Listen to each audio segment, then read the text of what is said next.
be consistent. However, that can be challenging if you're doing everything. If you're a solopreneur or you're working with a small team, you have a lot of tasks that you are responsible for taking care of. And it can sometimes feel daunting to be consistent. And that's why Bonnie Chomika and I are going to dive into this topic for you today and talk about really what we think is the number one key to being consistent. Bonnie, so great to have you on. You have like, I don't know, it's like 30 plus years of experience in marketing.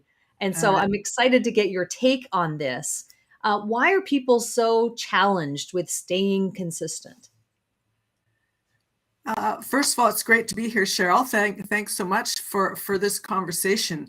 It's definitely a challenge for most people, whether they have a lack of time.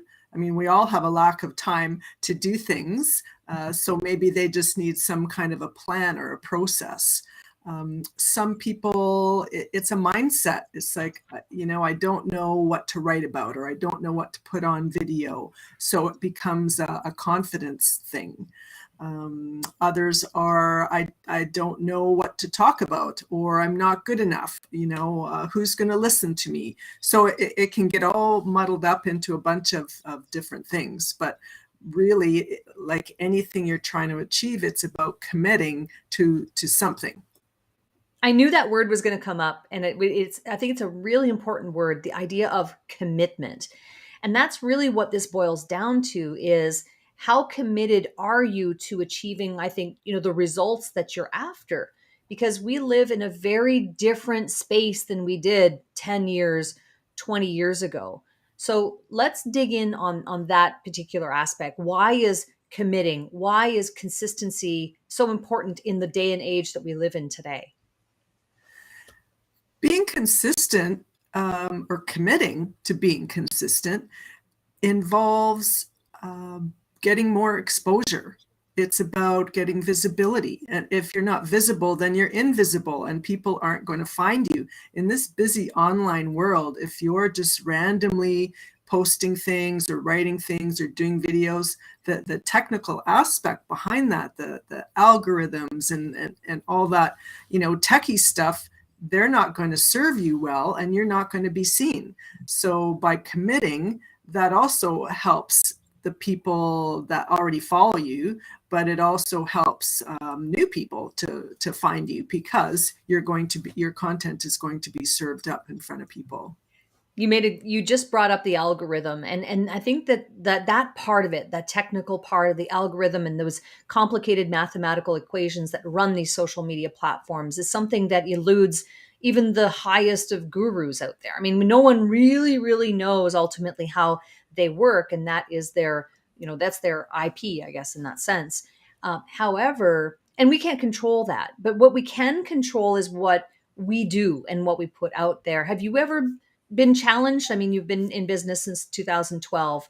How have you been challenged with being consistent in the past, and what have you done to correct it? I was definitely a random content producer.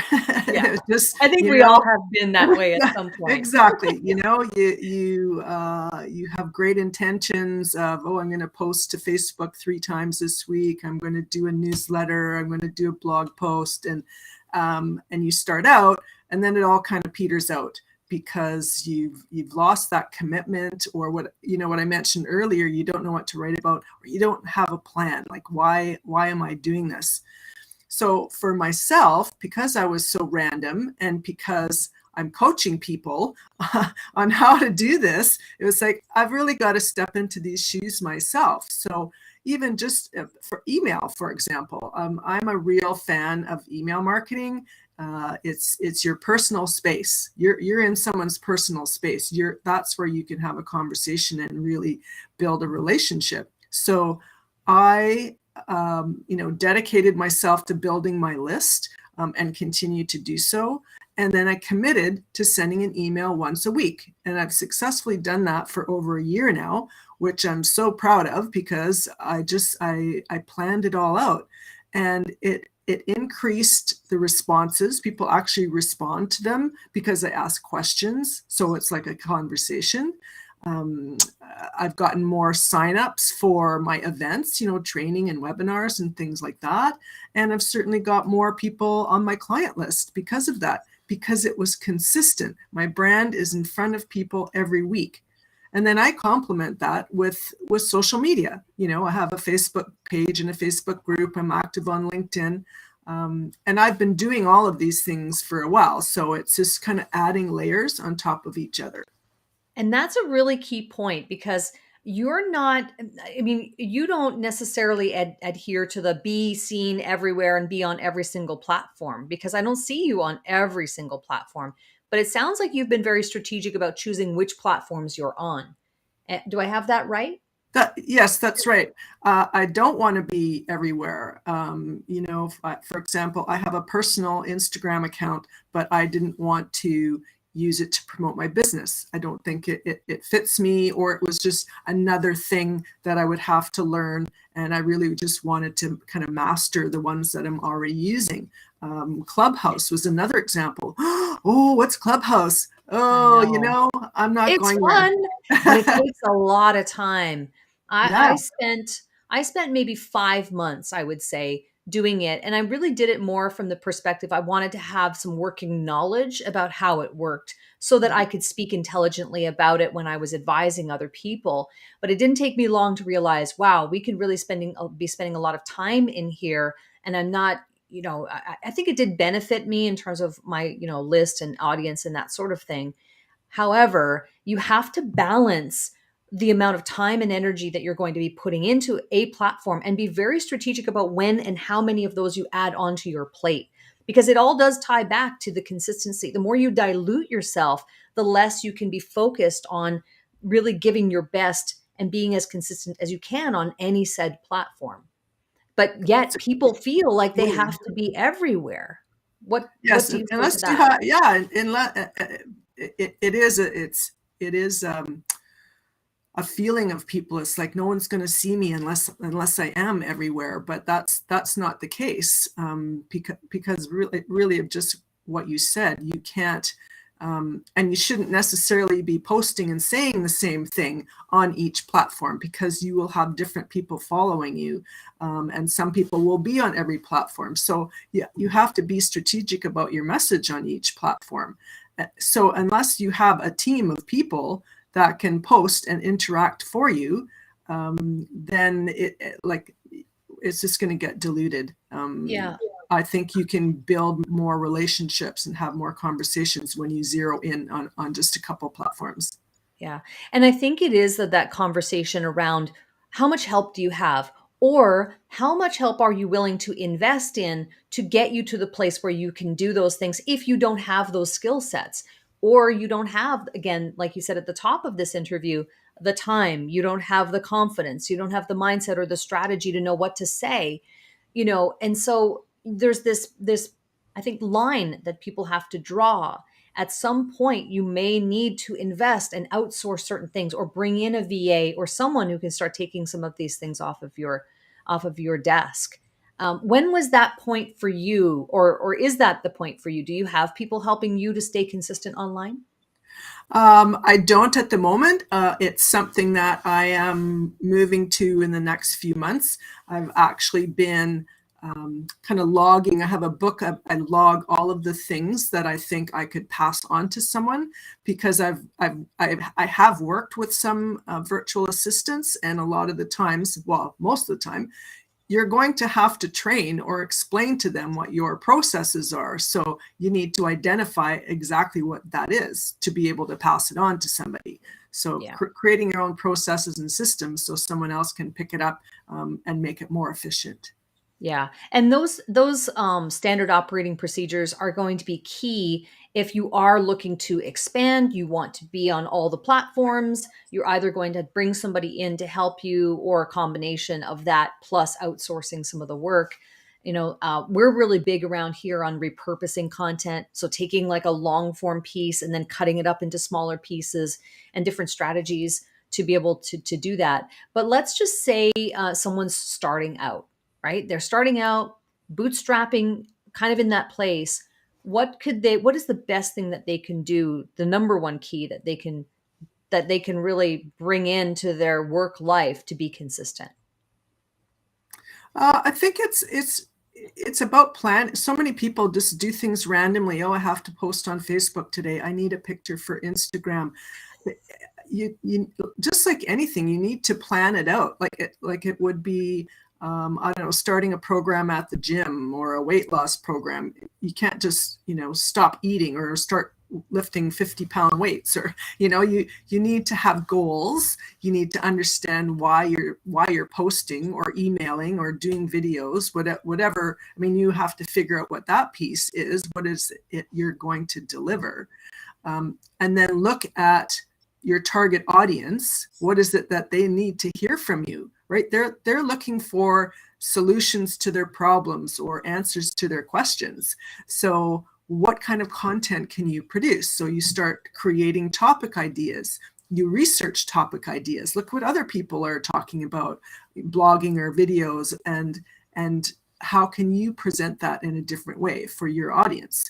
So it's about planning. I use a calendar tool as well. Like I mentioned, I have a weekly email that goes out. I have a couple of things I do on Facebook and LinkedIn on a regular basis. I've got those all plotted into a calendar. And then at the beginning of the week or beginning of the month, I start putting in what the topic actually might be for those. So that keeps me accountable to myself so that I can commit to the process of delivering consistent content. Yeah.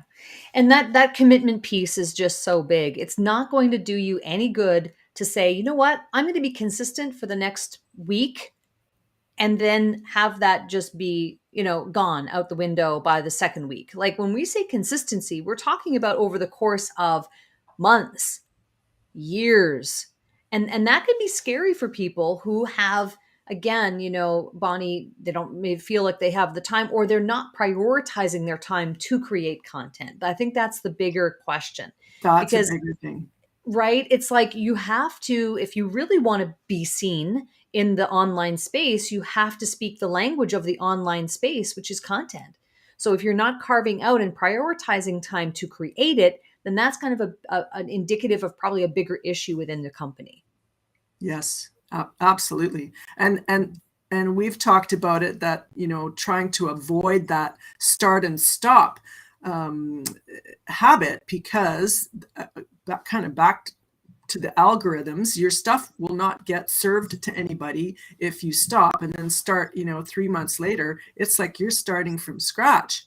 And another perspective, if someone's found you, maybe you met at a networking event, or they found your website through search or something like that, and lots of people will go look at your social media, so maybe your Facebook page, to see what types of things you're sharing. Do I want to be part of this community, right? Kind of looking for your credibility.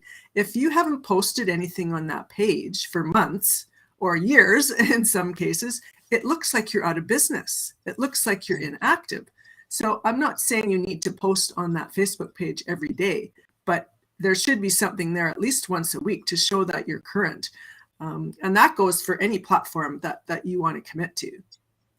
And I like the once a week approach, because it sounds manageable. Sounds like we could do that, right? And so the idea for consistency in my mind is choose whatever schedule is consistent for you based on the goals that you set. You might need to get a bit of help in understanding what would be the best ideal schedule for you to get the results that you really plan to acquire. So let's say you have these big plans to reach a certain point in like revenue, and you backtrack that and you reverse engineer, and okay, I need to be generating this number of leads in order to get that result.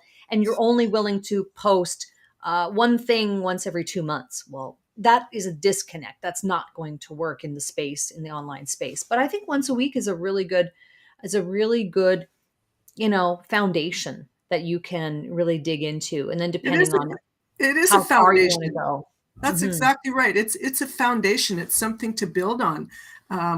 Depending if you're in startup, or maybe you're starting to run workshops or something. Well, that that is going to require more social media posts, more emails, because you need to tell people about that event in order to get bums and seats, right? So that as your business evolves, then your posts can evolve, how you manage it. I mean, there's tools. You don't have to be on Facebook every day. There's tools that you can use to schedule your posts. So that's a time efficiency thing.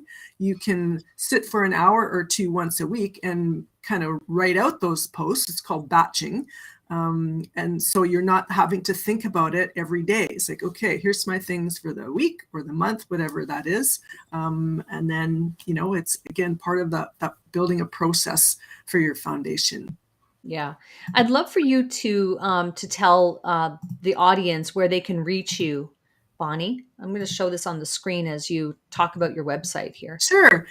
You can find me at bonniechomica.com. You can see it written there, CHOMICA, Bonnie with an IE, bonniechomica.com. I coach people on how to create content. So that's where things on here are going to lead you. Is like, why aren't you posting? How can you be consistent? How do you get visible? Visibility is the whole idea. And building credibility, building that know, like, and trust factor. That's what content can do for you. It's a sales machine for you, right? Yeah. You don't often buy from people that you don't know or until you get to know them. So your online content can help build that. You know, in 2020, when I really committed to consistency on my YouTube channel, I really committed. I was like, once a week. And YouTube is a special animal. Like, there's a lot of things going on there that have to come together in order for you to really see those gains. But I was like committed to it. And I committed to once a week, and I did make them myself. I didn't outsource it because that was part of the challenge for me. And I was challenging myself to do it so I could speak from a place of authority on how much work it was. And by the end of 2020, I ended up with over 15,000 new subscribers and 1.5 million video views by Nice. being consistent for one full year. And that, of course, has led to other opportunities. And even today, I still get calls from people who see a video or comment or whatever that leads to, you know, good things happening. So it does work, but you have to be willing to commit. And that is the number one key to being consistent, is committing Absolutely. to it. Both Yeah. Bonnie and I are big fans of that. It's both what we do. And we believe wholeheartedly in that approach. Bonnie, one of the things that we do on Cash In on Camera is we have a fun segment called Stop Marketing Like It's 1999. So I would love to know, what is a tip, a tool, a tactic, or technique that's helping you to promote yourself in the online space today? Probably the number one thing I tell my clients, and a lot of what I write about is it's about talking to one person. It's using the word you, or in email, if you can, you know, be personalized using the person's first name. That's how you have a conversation. You're not talking to a whole room full of people. You're talking to that one person that's reading your email. You're talking to that one person that's reading your social media posts or watching your video. It's not a broadcast per se. It's about having a conversation. So I call it you language. It's second person, but try to have the word you. Like, go to your website and see how many times you have the word we and us and our or I and me, and change them into you. Change your sentence into, so it's about the reader or your viewer.